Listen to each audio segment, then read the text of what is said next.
On trouve des créatures de toutes les formes et de toutes les tailles dans les fermes. Et une des plus grandes est sans conteste le cheval de trait. Alors qu'un cheval atteint en général 15 mains de haut, ces adorables géants en mesurent 19, soit 2 mètres.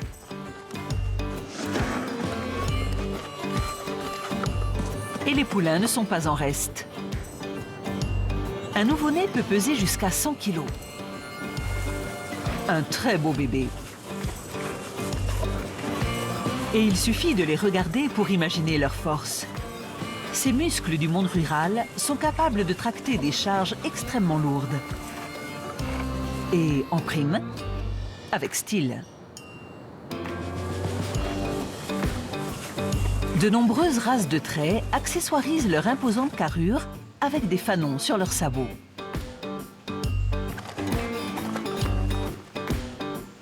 Ce grand gaillard ne compte pas sur son apparence pour obtenir un bon repas.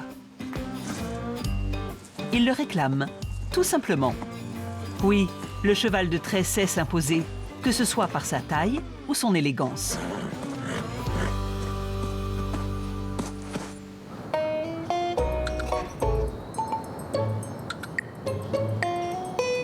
Il y a un cri qu'on entend très fréquemment au beau milieu de l'après-midi, dans les fermes.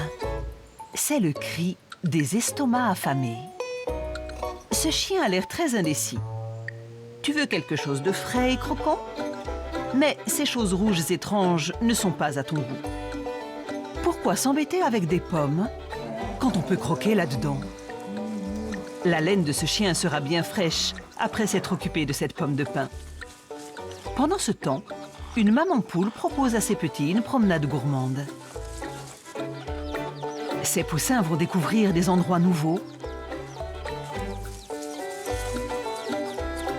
et se délecter de nouvelles saveurs. Les vers sont décidément bien meilleurs en pleine nature. Et le phénomène s'étend dans la ferme. Ces poussins aussi rêvent d'un goûter au grand air.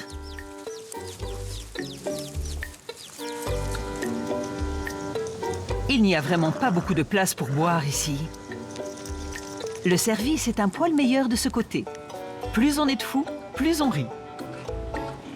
Ce jeune porcelet joue le rôle de goûteur. Il teste chaque pie avant l'arrivée de la bande.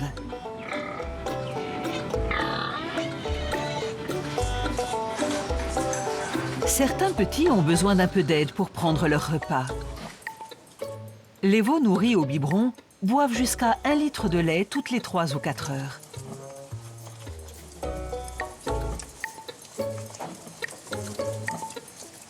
Il faut parfois plusieurs essais à ces bébés avant de maîtriser la succion de ces mamelles factices.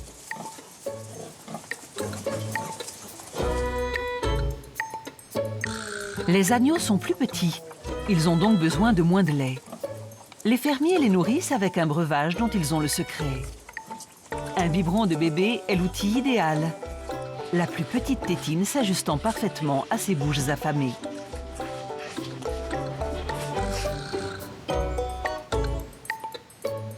Les fans peuvent eux aussi être nourris au biberon. Le lait de chèvre chaud est une alternative idéale. Il faut tenir le biberon bien en hauteur afin qu'ils tètent comme ils le feraient au pied de leur mère.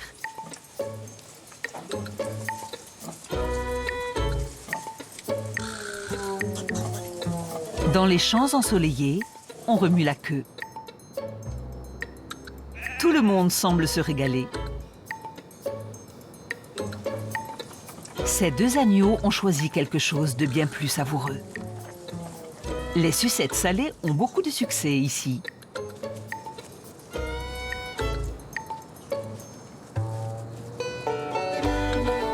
Et après un bon repas, quoi de mieux qu'un rafraîchissement? Décidément, la vie est dure.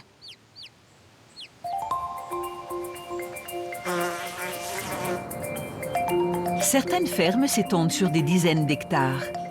D'autres, en revanche, sont bien plus modestes. Les habitantes des ruches ont beau être toutes petites, elles font entrer l'élevage en plein air dans une toute autre dimension. Les abeilles peuvent aller butiner jusqu'à près de 10 km de leur ruche.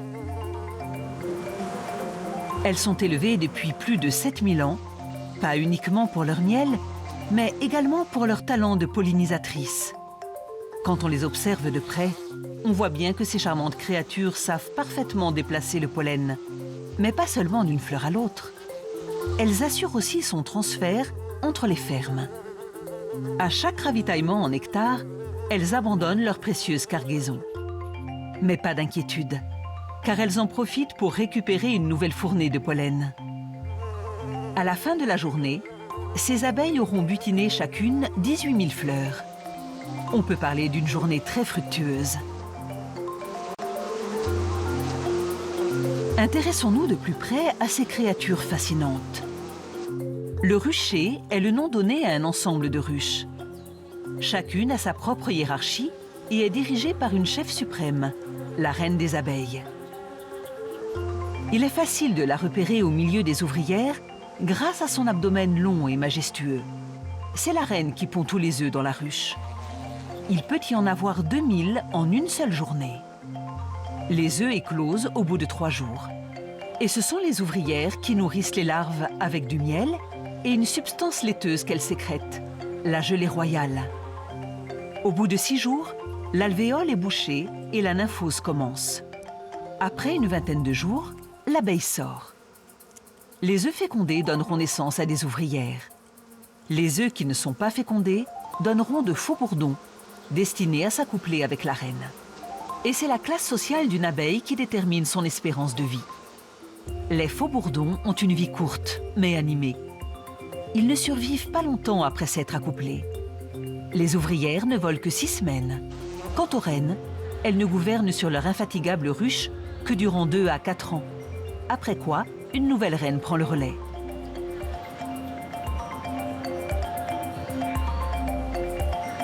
Ces créatures ont beau être toutes petites, chacune d'entre elles est promise à une grande destinée.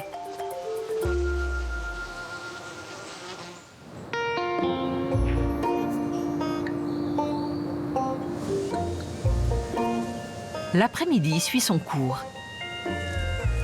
Allons prendre des nouvelles de nos amis les cerfs, plus actifs qu'on ne le croit.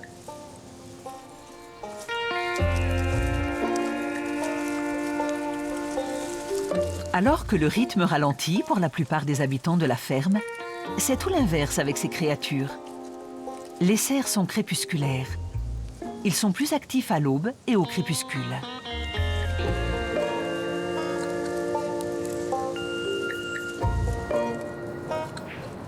Il y a beaucoup d'herbes à déguster avant le coucher du soleil.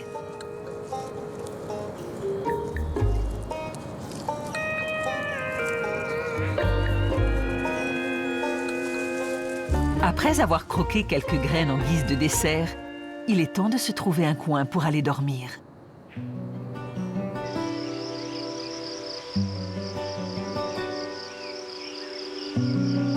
Ce chien semble avoir trouvé la couchette parfaite. Mais il reste plusieurs choses à faire avant d'aller au lit. Il faut rassembler les moutons et les ramener à la ferme. C'est la spécialité du border collie.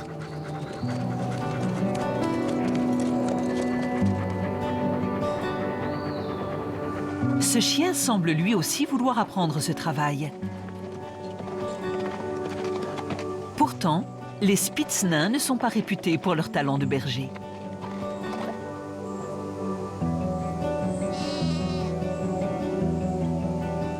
Dans les champs, ces agneaux finissent leur repas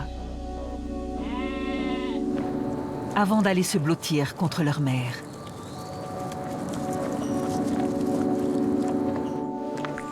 À la ferme, c'est l'heure du bain pour les chatons.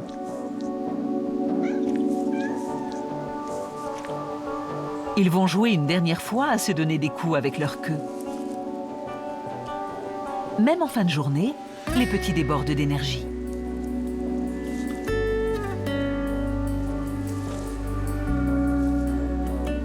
Mais leurs batteries sont finalement presque vides. Ce chaton est prêt à aller se coucher. Enfin, pas tout à fait. Ces porcelets, eux, sont sur le point de s'endormir, bien au chaud dans leurs pyjamas tachetés ou rayés.